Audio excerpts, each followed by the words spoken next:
Opa, gente, tudo bem? Eita. Hoje eu tô com sono do cão, por isso que eu resolvi gravar o vídeo. Eu preciso fazer uma atividade mais energética, digamos assim. E hoje eu tô bem caseira, né?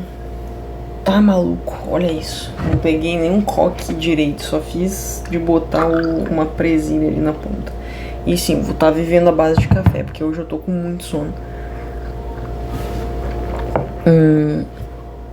Mas vamos fazer aqui o vídeo. Eu prometi pra vocês que eu ia gravar um vídeo relacionando a acetilcolina e a cafeína. Na verdade, não relacionando os dois, desculpa. Eu ia fazer um vídeo sobre esses dois tópicos mais pra frente. E acabou que eu não fiz. Aí você vai me dizer, tu vai fazer agora? Não vou fazer agora, não. Agora o vídeo é sobre, não imagina a pessoa. Eu entrei pensando que eu ia estudar física e do nada essa pessoa tá falando de biologia. Que é isso? Apesar de eu gostar de conectar muitas coisas, não é um vídeo sobre biologia, é um vídeo sobre física. O assunto core, ou seja, o assunto central. O que é core no corpo humano? No corpo humano, o core é justamente essa região aqui do abdômen, ou seja, o esqueleto de sustentação, o núcleo, o centro, o cerne, o core. Apesar de que o core me lembra muito córtex, e córtex é periferia, né? E medula que é o centro. Então sempre pensa assim, ó. Lúmen também é centro, geralmente. Lúmen é meio como que fosse a parte de dentro. Pensa assim, ó. Você tem, dentro do teu corpo, você tem um negócio chamado medula espinhal. A medula espinhal é justamente essa linha aqui, ó. Aqui de trás das costas de vocês, que vai descendo aqui, ó. Bem nessa região aqui. E aí você vai me dizer, pô, essas daí são as minhas costas, né? Quer dizer, essa daí é a minha coluna espinhal. Dentro da tua coluna espinhal você tem um osso, tá? Que, na verdade, dentro não apenas da tua coluna espinhal, mas dentro de muitos ossos teus. Muitos ossos teus, eles vão ter uma característica assim, ó, como que fosse um osso duplo. Ele não é um osso duplo, tá? Coisa nenhuma. Só que dentro dele ele tem como uma característica. A aula não é sobre isso, tá, gente? Não saia da aula, a aula é sobre física. Mas dentro dele tem essa característica aqui. E fora dele, ele tem essa característica aqui. Vou mostrar aqui pra vocês, vou fazer as colorações compatíveis.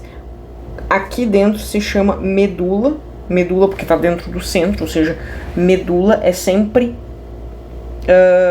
a região nuclear, a região mais interna, a região mais central, perfeito? E córtex é sempre a região mais periférica, a região mais próxima do perímetro, né? Ou seja, das delimitações.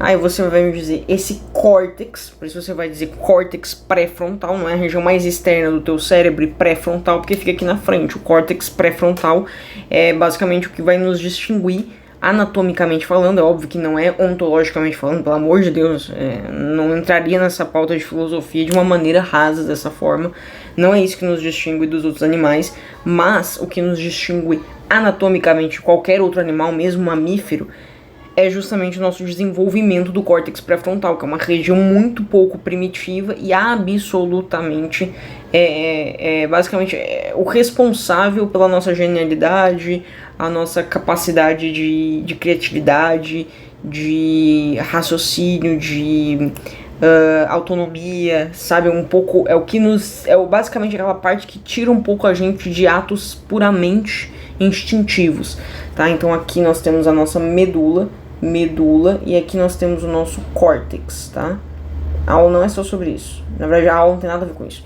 E aqui nós temos o nosso córtex. O nosso córtex é como se fosse não, tá? Essa aqui é uma região que a gente chama de é uma região amarela, digamos assim, tá? Se eu não me engano, até a terminologia é amarelo, tá? A região amarela dos ossos. E aqui a parte de dentro é a medula, propriamente dita, a medula vermelha. Eu não tô brincando não, tá? Medula vermelha. É que na verdade aqui é a medula vermelha e aqui é a medula amarela. Se eu não me engano eram essas duas terminologias. E aí aqui em volta do teu osso é como se essa parte ainda mais externa fosse o córtex propriamente dito, e aqui fosse as concentrações de cálcio propriamente dito, né?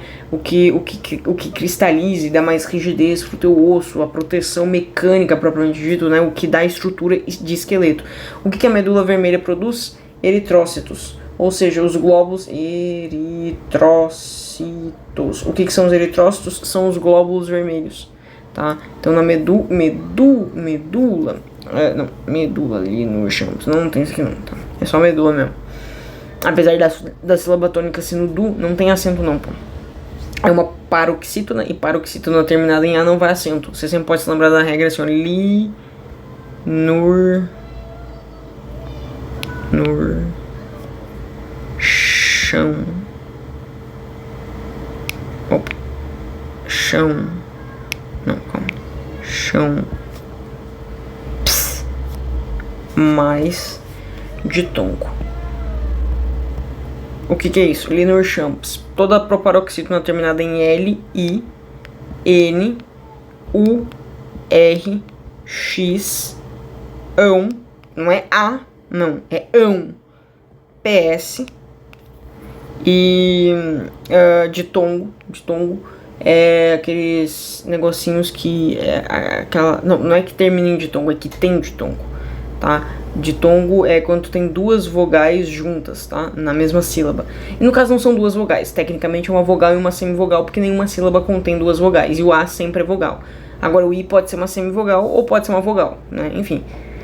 Eu sou meio preciosinha, tá? Mas aqui é um ditongo. Aí você vai me dizer, pô, Ana, mas tu não disse que tu tem dislexia? Sim, eu tenho dislexia, o que não me impede de aprender português, né? Pelo amor de Deus. Inclusive, na verdade, me faz ser ainda mais preciosa no português, porque eu sei que ao natural não vou conseguir me lembrar se aquela palavra tá ou não tá certa. Por exemplo, medula, todo mundo sabe que não tem acento. Eu não sei. Eu preciso sempre recorrer às regras. Tá, e aqui são os eritrócitos, tá? Esse aqui eu tenho certeza que é paroxítona, é proparoxítona, e quase todas são acentuadas, exceto algumas. Tipo, performance. Performance é uma proparoxítona que não tem acento. Mas tá bom, não vem o caso, né? Não vem o caso de falar das exceções do português. Eritrócitos são os teus glóbulos vermelhos, são as tuas células sanguíneas, são as tuas hemácias que fluem aqui pelo teu sangue, transportam oxigênio. Ok, elas são produzidas por quem? Pela medula óssea, tá? Aí aqui é a medula óssea vermelha e essa aqui, óssea porque ela tá dentro do osso, tá? E aqui é a medula óssea amarela, que aí, se eu não me engano, ela tem uma função diferente, mas eu não quero me arriscar dizendo uma função errada. Eu tenho uma ideia de uma função, mas eu não tenho 100% de certeza, então eu vou falar pra vocês. O que eu tenho 100% de certeza é a medula vermelha, que ela faz a produção de células-tronco. Células-tronco são células inespecíficas. Depois eu posso falar pra vocês, mas em especial células vermelhas, ou seja, células que transportam o sangue. Por que o teu sangue precisa ser produzido? Ele nem tem núcleo, não tem como ele fazer repartição, não, ele não consegue se procriar, ele precisa de outra coisa para procriar ele. Enfim, pensemos então no core da matéria. Qual é o core da matéria? A gente vai aprender aqui sobre sistema. Olha aqui, vou aumentar aqui. A gente vai aprender sobre uma mecânica de movimento e de colisões. Qual é a pauta? Colisões. A gente vai aprender colisão. Essa aula aqui, ela vai disruptar o teu imaginário, vai te fazer ficar ultra bala. Não, pô, não é uma aula maluca. Colisão na física não é uma coisa, meu Deus do céu, essa aula que mexeu com o meu coração, não. Mas é uma aula que vai te deixar muito sagaz no dia a dia. Então, assim, no dia a dia tu vai conseguir olhar os fenômenos e tu não vai conseguir inferir nada sobre aquilo. Absolutamente nada. Mas vai te deixar com uma pequena sagacidade, um olhar mais atento, né? Por exemplo, ondulatória, quando tu aprende a velocidade do som, mais ou menos que te possibilita calcular quantos quilômetros de distância ou quantos metros de distância foi um trovão que tu ouviu, né? Então te possibilita algumas coisas. Significa que, propriamente dito, tu vai sair ali um dominador daquele conto? Não, pô, né? Não tem uma beleza muito grande, se bem que ondulatória tem, mas essa aqui em especial não tem uma beleza muito grande, não. Até eu falo isso aqui pra vocês, porque às vezes a gente tem que, né, ser sincera com o nosso público. Às vezes a gente tem que ser sincero com o nosso público. Então vamos botar aqui pra colisão. Eu sei que a cor mais adequada seria vermelho pra colisão, mas eu vou botar azul, tá? Só pra... porque eu já escolhi essa cor. Mas colisão sempre me lembra de uma coisa mais impactante, uma coisa vermelha. Então vamos lá, colisão. Colisão a gente vai ter que estudar com uma coisa que a gente chama na física, que é quantidade de movimento. Então vamos lá, quantidade de movimento. Calma, cacete, calma, não sai. Quantidade de movimento, quantidade de movimento. Aí você vai me dizer, Luana, mas tu não me explicou o que é quantidade de movimento. Não teve uma aula que você movimento. Tudo bem, eu sei que não teve. Eu vou fazer essa aula agora, quantidade de movimento. Tudo bem, eu sei que não teve nenhuma aula que eu falei só sobre quantidade de movimento. Por isso que eu vou fazer essa aqui agora. Quantidade de movimento, a gente pode fazer de maneira enxuta, simples, claro. Quantidade de movimento é um conceito que, assim, você pode espichar ele Mas você também pode enxugar. Porque ele é um conceito muito simples. Pensa assim, eu tô analisando um corpo e eu quero saber quanto de quantidade de movimento ele tem. E quantidade de movimento, qual é a vantagem de eu olhar assim para um corpo? E vamos lá, um corpo ele tá movimentando, né? Para ter quantidade de movimento ele tem que estar em movimento. Intuitivo. Não? Claro que sim. Opa, intuitivo, né? Claro que sim. Então eu vou pegar aqui esse corpo, essa bolinha que ela tá... Opa, que é isso? Tá, agora foi. Ela... Se ela estiver parada, ela não tem quantidade de movimento nenhuma, tá? E você já vai ver quais são os fatores que influenciam essa quantidade de movimento. Mas isso aqui é uma bolinha que ela tem alguma quantidade de movimento. Você concorda comigo que mesmo... Olha isso. Mesmo que ela não tenha força resultante, ou seja, mesmo que ela esteja em um movimento retilíneo uniforme, ou seja, assim, ó, MRU, ou seja, MRU, ela tá sempre com uma velocidade constante e sem mudar o módulo da velocidade. O que é a velocidade, né? Velocidade é uma grandeza modular, vetorial, ou seja, ela depende do quê? Ela depende do módulo, já vou explicar o que é módulo, direção e sentido, tá? E sentido. E aí eu vou explicar agora aqui pra vocês. O que é módulo? Módulo é intensidade. Ah, ela tem aí uma intensidade de 20 metros. Eu tô no SI, tá? 20 metros por segundo. Pronto. A direção dela. A direção é a inclinação. Ou seja, ela é uma seta assim. Ah, não, ela é uma seta assim. Ah, não, ela é uma seta na horizontal. Pô, não, ela tem uma pequena inclinação. Isso aqui é direção, tá? É como a seta tá se dando.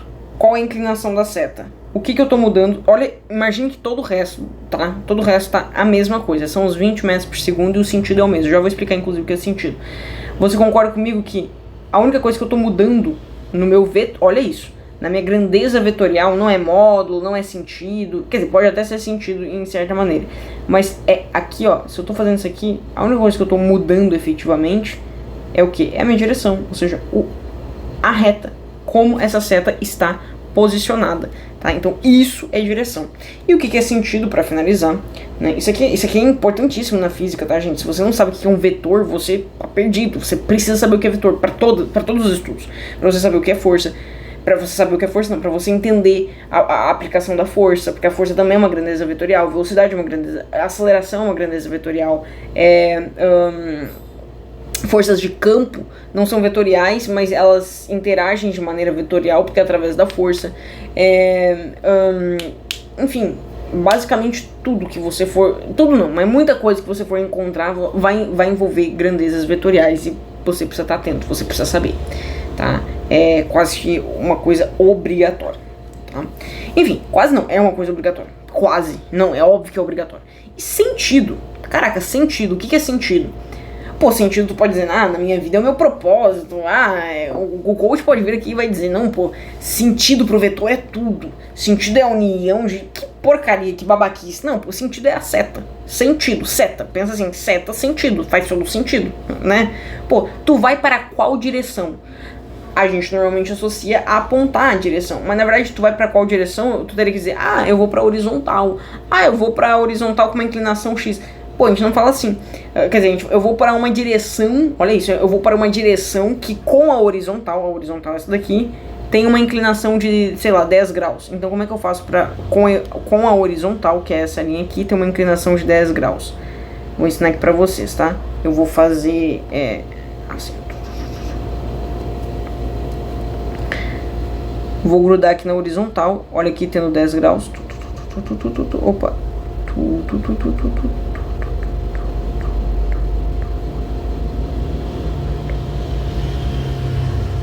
Que foi isso aqui.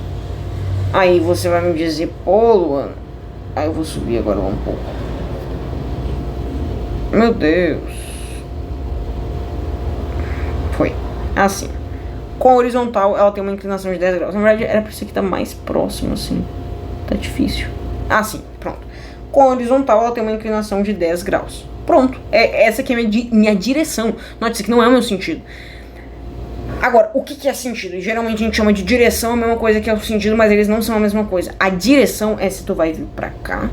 Desculpa, a direção, o sentido é se tu vai vir pra cá ou se tu vai seguir pra cá. Ou seja, o sentido nada mais é do que direita e esquerda, cima, baixo, norte, sul, né? noroeste. Ó, imagine uma seta assim, ó. Uma direção assim.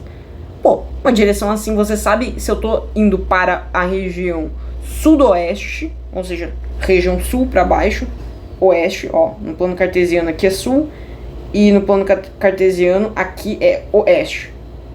Ou se eu tô indo na direção, na verdade, o oeste, tá, galera? Que eu tô agora parando pra pensar, o oeste é pra cá.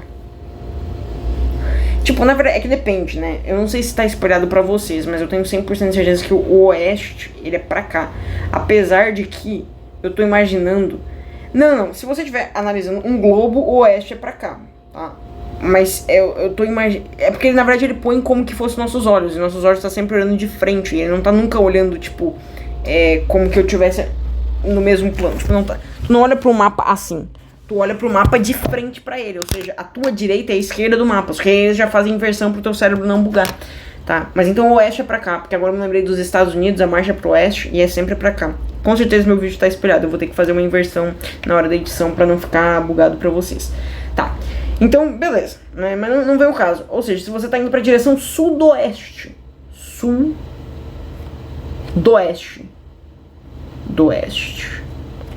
ou então se você tá indo pra direção do nordeste, ou seja, norte mais leste.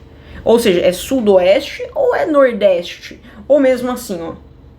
Tu tá indo, se você só souber a direção, tá? Se você só souber a direção, ou seja, só tiver a reta, vocês têm como saber se você tá indo pra direção noroeste, que é pra cá, ou se você tá indo pra direção sudeste, que é pra cá. Não tem como você saber, não tem, eu tô afirmando pra você, não tem como você saber. Você só consegue saber se você aplicar a porcaria de uma seta. Ou melhor, se você aplicar o sentido, se você der sentido pra essa reta. Essa direção, ela tá sem sentido, realmente ela tá sem sentido, você não tem como saber, né? Ok, perfeito, aí você vai me dizer, ok, entendi, o sentido é a seta, ou seja, você pega aqui uma direção e põe uma seta nela, agora eu tenho sentido. Perfeito, isso aqui é uma grandeza vetorial. Aí eu preciso, muita gente vai dizer, vai logo pro conteúdo, para de enrolar. Isso é o conteúdo, meu Deus, isso é o conteúdo. Presta atenção, pô. Senta e presta atenção. Postura. Uma coisa meio quartel militar aqui. Isso é o conteúdo, pá. Enfim, bora lá.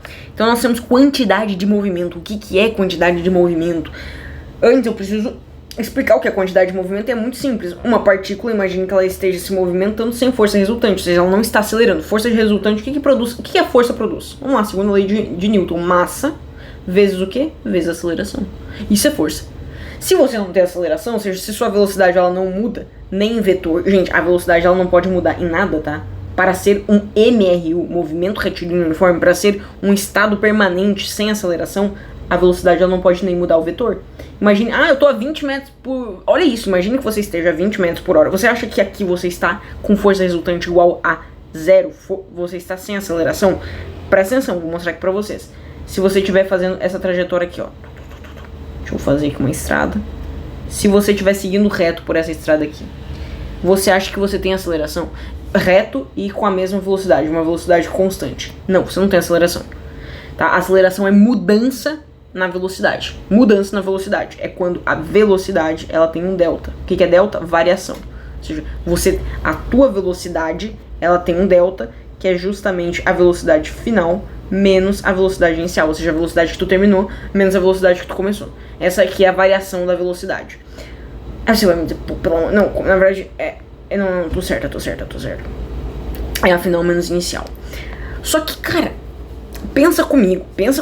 Isso daqui é um movimento retilíneo? Sim, retilíneo porque segue uma reta. Ele é uniforme? Sim, porque tá sempre na mesma velocidade. Ele mudou o sentido, eu comecei a ir pra lá? Não, ele segue o mesmo, é unidirecional. É unidirecional, ó, eu tô usando direção. É unisentidonal, sei lá, né? É só um sentido. É que unidirecional a gente pensa que só vai para uma direção, né? A gente aplica o sentido como que fosse a seta, mas isso aqui não é sentido. A gente aplica a direção como se fosse o sentido, ou seja, como se fosse a seta, só que isso aqui não é direção, isso aqui é sentido. Ao menos na física, é óbvio. Você não vai começar a implicar com a tua mãe porque ela falou, muda a direção. Não, pô. Aí tu diz assim, como assim, mãe, muda a direção? Tu quer que comece Ao virar, ela, não, pô, é pra ir pra trás. Tu não vai ser babaca, tu tá no cotidiano, né? No cotidiano, direção tem um sentido diferente da química, da física, geralmente, tá? Só que aí que tá o ponto, galera. Olha isso.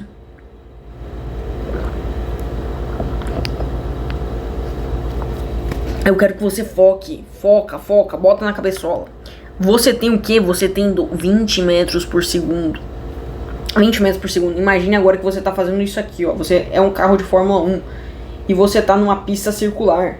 O movimento, ele é retilíneo? Não é retilíneo, não é uma reta. Mas ele é uniforme? Não é uniforme, você tem aceleração. Mas Luana, eu permaneço com 20 metros por segundo, a minha velocidade não mudou, como é que eu tenho aceleração? Aceleração é delta V sobre delta T. O que é delta T? É tempo, ou seja, é a variação do tempo pela variação da velocidade. Ou seja, é quanto tu muda de velocidade a cada unidade de tempo que passa. Simples, né? Ou seja, se eu tiver a 1 metro por segundo ao quadrado de aceleração, se essa aqui for minha aceleração, significa que cada segundo que passa, minha velocidade aumenta 1 metro por segundo. Ou seja, aqui eu estou a 20 metros por segundo, no segundo seguinte eu vou estar a 21 metros por segundo, e no segundo seguinte eu vou estar a 22 metros por segundo, e no segundo seguinte, bom, né, eu não preciso fazer também uma coisa infinita, né, pelo amor de Deus, acho que você já entendeu o padrão. Mas aqui, pô, Luana, eu não estou mudando a minha velocidade. Galera, lembra, velocidade é uma grandeza vetorial, não é uma coisa escalar, não é o número só, não é um módulo. Velocidade não é só módulo, velocidade é modo, sentido e direção. Aqui você tá mudando constantemente tanto o sentido quanto a direção, sobretudo a direção, né? Porque a direção, toda hora você tá fugindo pela tangente e indo pro centro, ou seja, você tá toda hora tendo uma resultante assim, que tá mudando constantemente. Se você seguisse reto, você fugiria pela tangente, né? O que é fugir pela tangente, tá? Na física, é quando você passa por alguma coisa, na geometria, desculpa, é quando você tem uma reta que ela passa beijando outra coisa. Então, assim, o tema, o que é tangencial o tema da redação? É quando tu não aborda o núcleo do tema, tu começa a abordar coisas periféricas ao tema, tu começa a abordar coisas... Tem a ver, mas não é bem o tema, você não foi no centro do tema, você, sei lá, era pra falar sobre, sei lá, desastres ambientais e tu ficou focando muito nas indústrias. Vamos lá, indústrias podem causar desastres ambientais? Sim, tu precisa forrar o teu espaço quando tu for falar que a indústria ela é maléfica, ou enfim, ela é uma potencializadora de desastres ambientais? Sim.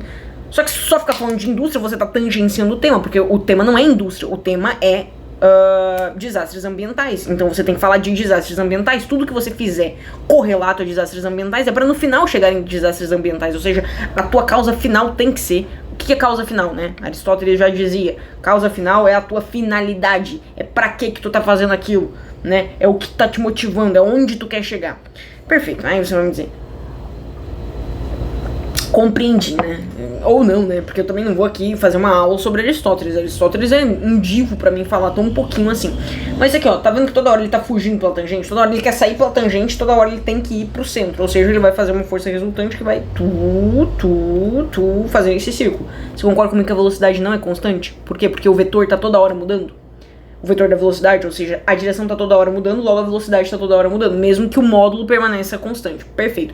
Por isso que movimento constante é apenas MRU e repouso. Quando você tá parado, você tá num movimento constante, você tá num estado de movimento sem... Quer dizer, não é um movimento constante, desculpa, você tá sem aceleração. E se você tiver em MRU, ou seja, um movimento retilíneo, ou seja, que o vetor também não tá mudando, é uniforme, né? E aí a velocidade também não muda, nada muda. Perfeito. O ponto é, e aqui você também tem o FR igual a zero, né? A força resultante igual a zero, você não tem aceleração. Por quê? Porque se você perde a aceleração, você zera a fórmula, né? Imagina, você multiplica qualquer coisa por zero, que seria a aceleração. Vai dar zero, a força resultante vai ser zero. Perfeito. Aí você vai me dizer, pô, Luana, eu entendi essa parte, né? Você vai me dizer assim, pô, eu entendi, tá bem forrado, só que, poxa, olha só, presta atenção. Deixa eu apagar aqui, eu sei que você já entendeu. Você vai falar, mas o que isso tem a ver com quantidade de movimento? Você pode me dizer que a força de uma coisa, ela pode ser zero, mas ainda assim, eu vou dizer pra ti, mesmo eu sem ter aceleração e mesmo sem eu ter uma força resultante, eu tenho 100% de certeza que um objeto em movimento tem uma energia. Nem que seja cinética, não é possível. Como é que ele tá movimentando sem energia? Eu não tô dizendo que ele não tá, eu não tô dizendo que ele tá acelerando, eu não tô dizendo que ele tem uma força, não, mas eu tô dizendo que ele tem energia. E eu vou concordar contigo. Ou seja, você fala já foi e eu concordo contigo. É uma música do Cazuza, né? Você fala já foi e eu concordo contigo. Você sai de perto, eu penso em suicídio. mas no fundo eu nem ligo. Eu adoro como ele vai mesclando assim os sentimentos, é muito bom, tá maluco? Ouvir Cazuza feliz é bom, ouvir Cazuza triste é bom, ouvir Cazuza em qualquer momento é bom. Apesar de que ele não é meu cantor favorito, tá? Mas é um cantorzaço. Tanto isso aqui tem, olha isso, tanto isso aqui tem energia que se eu botasse um muro, uma mureta aqui, pá, e eu, no meio do caminho, né, no meio da trajetória disso aqui, ó, mesmo que, ó, sem força resultante, pum, geraria no mínimo um som, alguma coisa ia acontecer, galera, não é possível, ia destruir, ia causar algum dano, ou seja, ia mostrar que aqui tinha energia. Essa energia foi transferida em forma de calor, né, foi dissipada em forma de calor, isso deve ter esquentado ali, deve ter gerado algum tipo de deformação na mureta, enfim, ósseos, né, ósseos dessa coisa aqui que eu criei. Mas vamos pensar assim, cara, eu preciso que você pense comigo. A gente tá quase entrando, propriamente dito, dentro do conteúdo. Claro que isso aqui é o conteúdo. Se você não tem essa pavimentação, você não tá dentro do conteúdo coisa nenhuma. O teu professor tá te passando uma ilusão se você não sabia essas coisas e tava aprendendo quantidade de movimento. Isso é loucura. Mas o que seria quantidade de movimento? Nossa, hoje eu tô muito desleixada. Eu tô com a perna aqui no meio da gravação. Mas vai ficar porque eu tô confortável demais assim. O que é quantidade de movimento? Geralmente eu represento quantidade de movimento com a letra Q, tá? E geralmente também se representa com a letra, também se representa nos livros gerais com a letra Q. O que é quantidade de movimento?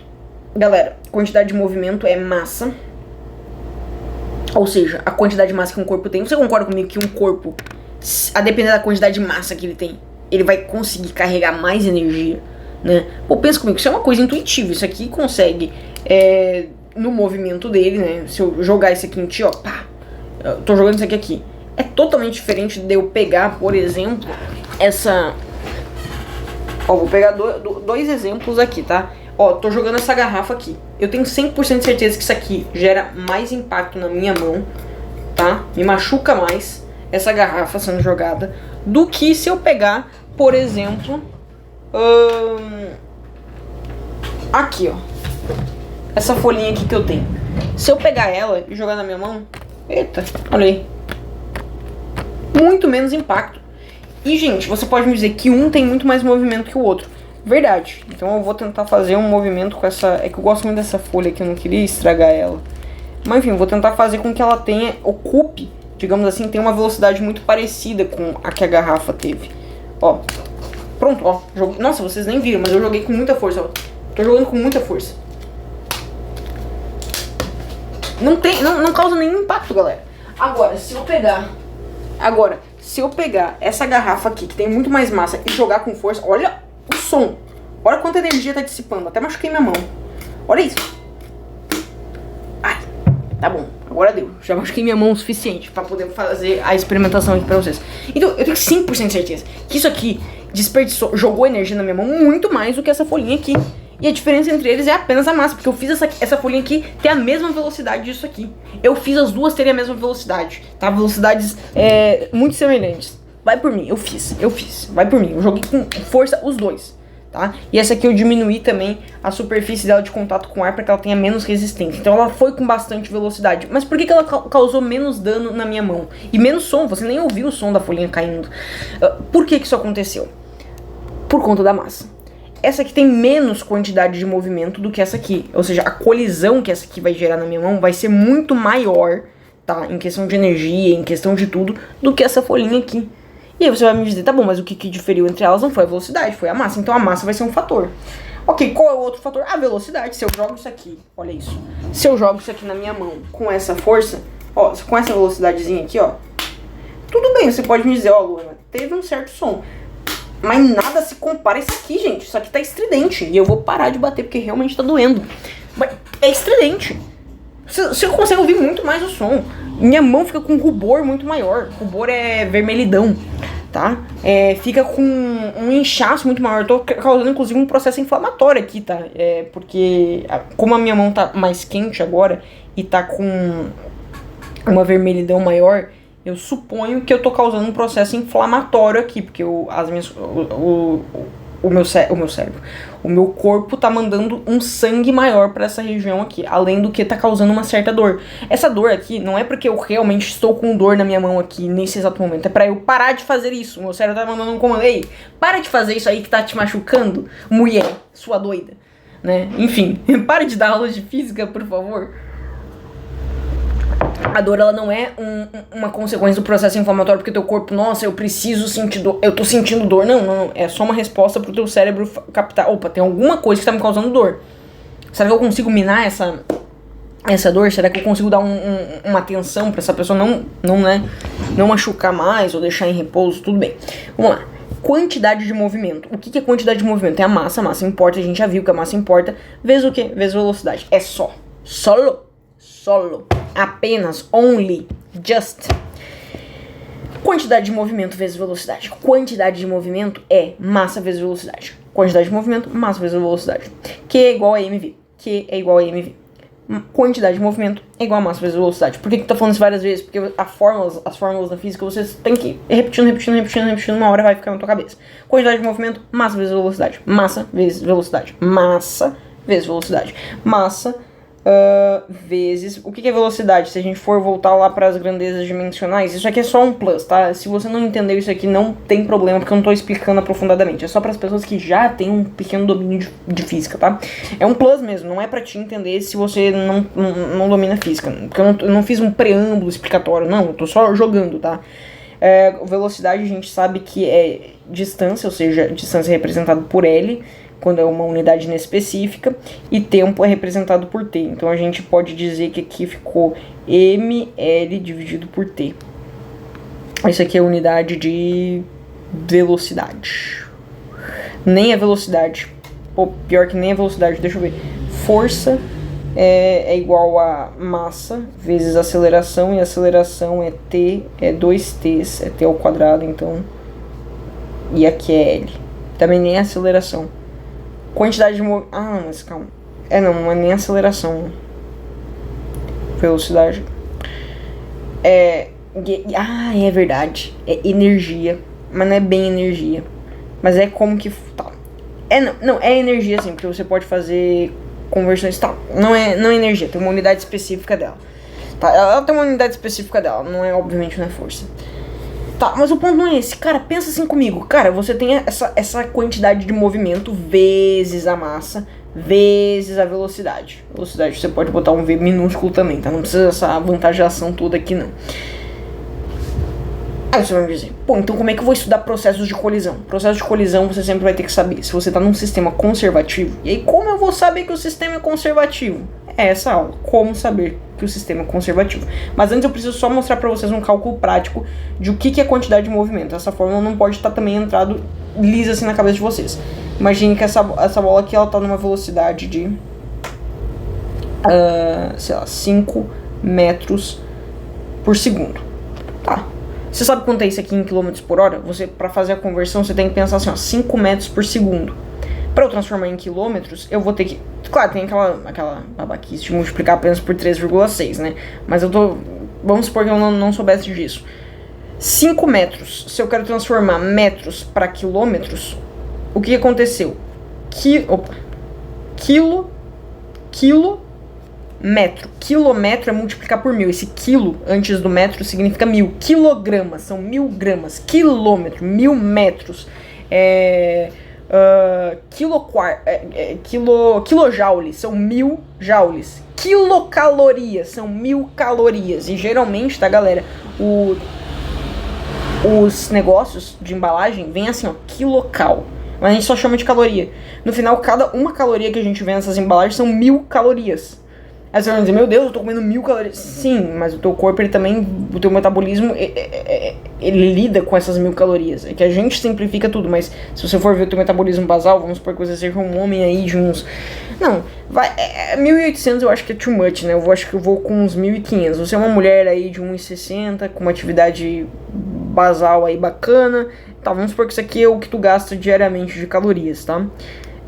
Não, pô, mas isso aqui ainda tá pouco, deve dar uns 1700, vai, jovem, tá, uma mulher jovem, metabolismo bacana, né, um metabolismo comum, na verdade, não nada de bacana, nada de ruim, umas 1700 calorias, pô, mano, uma mulher de uns 60, quer dizer, de 60 quilos, com mais ou menos uns 20 anos, jovem, né? Então tá com um metabolismo até que bacana. Eu acho que é mais ou menos essa casa aqui. Eu posso estar jogando muito pra cima. E eu não tô contando só metabolismo basal, não, tá? Eu tô contando metabolismo somado a atividades físicas. Eu não tô somando uma atividade física muito intensa, porque senão ia lá pras estratosferas. Eu tô somando uma atividade física moderada. Tá, então isso daqui eu posso dizer pra vocês que aqui a gente diz que é 1.700 calorias, mas na verdade é 1.700 quilocalorias, ou seja, você gasta em quilocaloria e você também come em quilocaloria. No final a gente só tira esse quilo aqui da frente e a gente só diz, calorias, mas na verdade é quilocaloria, tá? No sentido macro propriamente dito é quilocaloria. Tá, mas enfim, de metro para quilômetro, ou seja, o metro vezes 1.000. Se eu multipliquei a unidade vezes 1.000, o que eu vou ter que fazer? Ó, se eu multipliquei daqui para cá vezes 1.000, o que eu tenho que fazer para compensar o número? Porque o número não pode multiplicar vezes 1.000, porque senão eu tô dizendo que 5 metros é a mesma coisa que 5 quilômetros, eu tô alucinando, não é a mesma coisa. Se eu multipliquei a unidade vezes 1.000, o que eu tenho que fazer com o número? Reduzir ele vezes 1.000 para ficar equiparado. E o que é reduzir vezes 1.000? É dividir por 1.000. E o que é dividir por 1.000? Isso daqui não é... você concorda comigo que tem 3 zeros? Não é a mesma coisa que 1 vezes 10 elevado a 3? É, né? Então, na verdade, você está dividindo por 10 na 3. Aplica aqui uma propriedade de expoentes, você passa esse 10 na 3 para cima. E aí vai ficar 10 na menos 3. Tu trocou, ele estava aqui embaixo, agora você jogou ele para cima, você inverte o expoente, tá? Você põe um expoente negativo, não é inverter o expoente, é pôr ele negativo. Aí você vai dizer, pô, perfeito, entendi, tá? Ou não entendeu, mas isso aqui é matemática básica, se você não entendeu, tá com uma defasagem tão tremenda, meu Deus.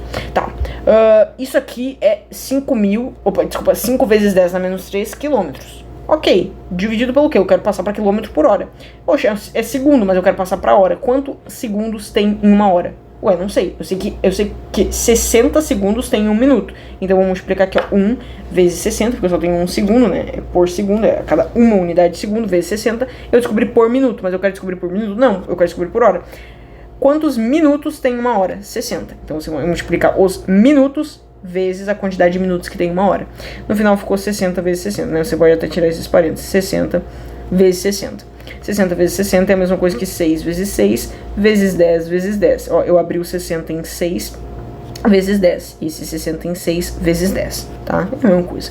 Né? A ordem dos produtos não altera os fatores, então vai ficar 36 vezes 10 na 2. Perfeito. Aí você vai botar aqui, ó, 36 vezes 10 na 2. Perfeito. Você concorda comigo que esse 10 na 2, se eu jogar ele pra cima, também vai passar com o expoente negativo? Sim. Então, nesse caso aqui... assim, vamos lá. Vezes 10 na menos 2, tá? Porque você não tem isso. Perfeito, você não tem isso. Você não tem. Imagina que eu dissesse que 1 segundo vale 66 vezes 10 na menos 2. Eu tô alucinando. Não vale. Não vale. Eu tenho que pegar esse número aqui e não é nem dividir, eu tenho que multiplicar, tá? Porque como é que eu vou estar dividindo? Pô, meu Deus do céu. Eu tenho 1 segundo. Pra 1 segundo eu faço 5 metros.